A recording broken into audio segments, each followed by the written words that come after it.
À 150 millions de kilomètres du Soleil se trouve une magnifique planète, la planète bleue.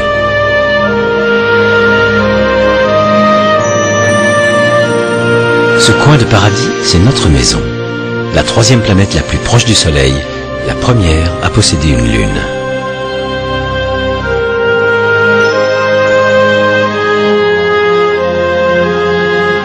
La Terre est gorgée d'eau.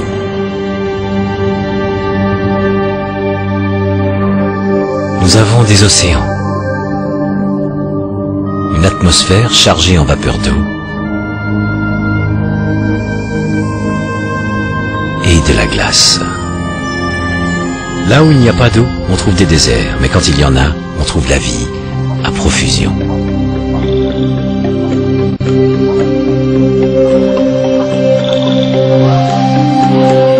Dans tout le système solaire, on ne trouve la vie que sur la Terre.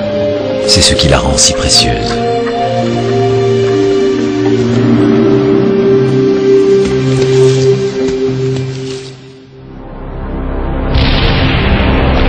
Quand le système solaire a commencé à se former, la Terre ne possédait ni l'eau ni la vie. C'était un bloc de roches en fusion. C'était il y a 4,5 milliards d'années.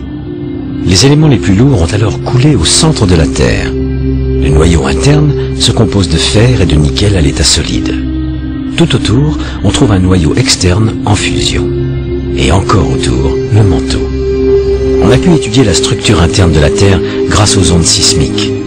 Les ondes primaires, ici en jaune, traversent le noyau. Les secondaires, elles, en bleu, sont bloquées. Le champ magnétique de la Terre, avec son pôle nord errant, est généré par les mouvements de la matière fondue au sein même du noyau externe. Si les pôles s'inversaient, comme c'est déjà arrivé par le passé, cela pourrait être une catastrophe pour les oiseaux, car eux se dirigent grâce à ce champ magnétique. Au centre de la Terre, le magma brûlant exerce une pression sur la couche supérieure du manteau. Les conséquences de cette pression se traduisent à la surface par la dérive des continents.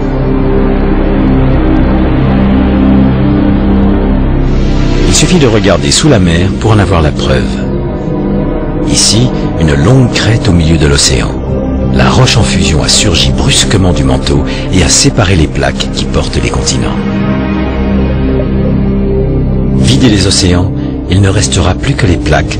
Certaines se séparent, d'autres se rassemblent.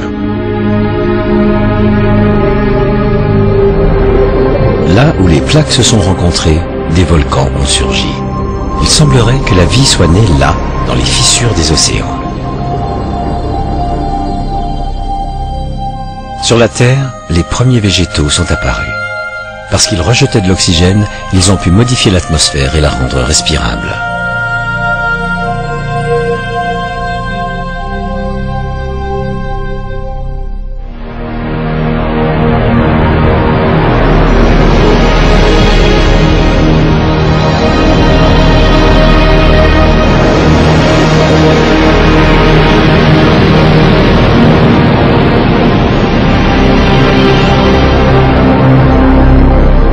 Les gaz toxiques de cette jeune atmosphère se sont condensés, la pluie a fait son apparition.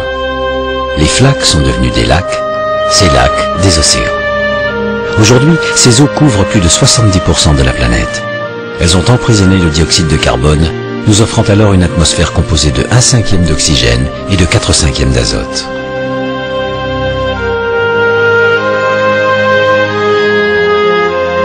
Mais d'autres forces ont joué elles aussi un rôle.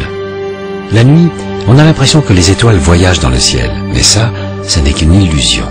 C'est le résultat de la rotation de la Terre sur son axe. Une rotation de 24 heures à qui nous devons l'alternance du jour et de la nuit.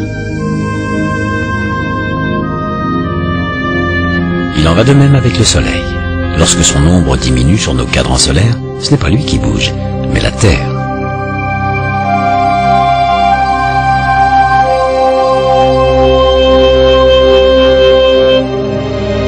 Si l'axe sur lequel tourne notre planète n'était pas légèrement incliné de 23 degrés par rapport à la verticale, le jour et la nuit auraient toujours la même durée.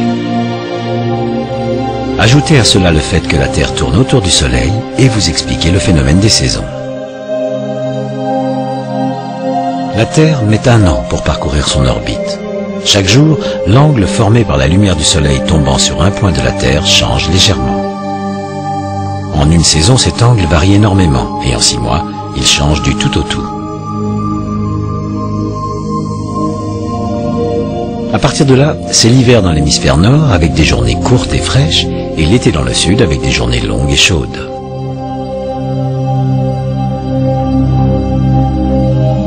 Six mois plus tard, quand la Terre est de l'autre côté du Soleil, c'est l'été dans l'hémisphère nord et l'hiver au sud.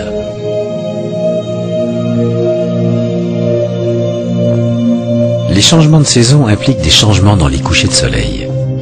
À l'équinoxe de printemps dans l'hémisphère nord, le soleil se couche exactement à l'ouest. Mais au solstice d'été, le soleil monte plus haut dans le ciel et se couche un peu plus au nord dans la direction ouest. Au solstice d'hiver, quand le soleil est plus bas, il se couche au sud dans la direction ouest. À partir d'un satellite, voici l'effet des saisons sur les banquises.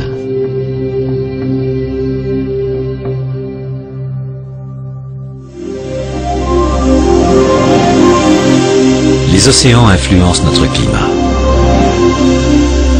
Ils génèrent des courants autour du globe, certains sont chauds, d'autres froids. Mais l'élément qui joue un rôle fondamental sur les climats, c'est le soleil. À l'équateur, quand sa lumière rayonne directement sur la Terre, il fait très chaud, alors l'air humide remonte. Ceci conduit à la formation de 3 grands courants aériens qui circulent entre l'équateur et les pôles, de l'air qui monte et qui descend. Ceci explique nos vents. Si la Terre ne tournait pas sur son axe, ces courants d'air souffleraient vers le nord et le sud. Mais elle le fait. Ces courants sont donc déviés vers l'est ou vers l'ouest.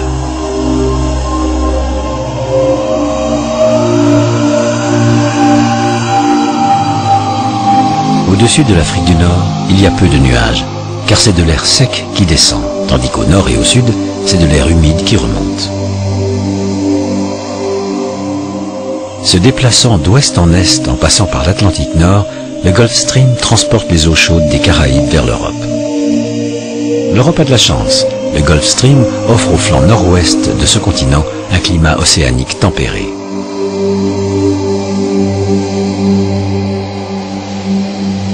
Le climat y est changeant, mais doux. Au-delà de l'Atlantique, à la même latitude, les hivers sont rudes. En l'absence du Gulf Stream, les voies navigables gèlent.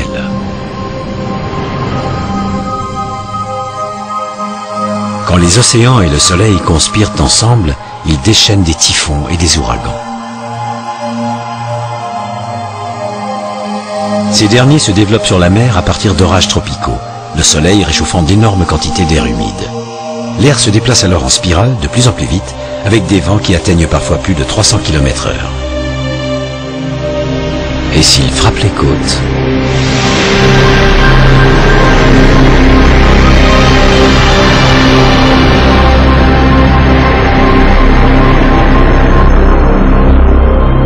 Venant de l'Amérique du Sud, un courant d'eau chaude s'étend tout le long du Pacifique.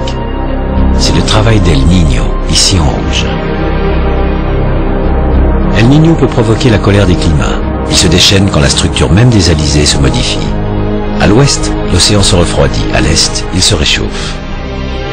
Il y a alors beaucoup moins de pluie à l'ouest, beaucoup plus à l'est.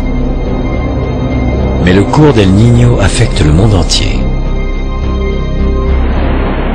Le temps devient plus orageux de l'est du Pacifique jusqu'en Californie. L'Indonésie est plus sèche, les feux se multiplient. L'Australie souffre de sécheresse. Alors, quel temps pour demain ?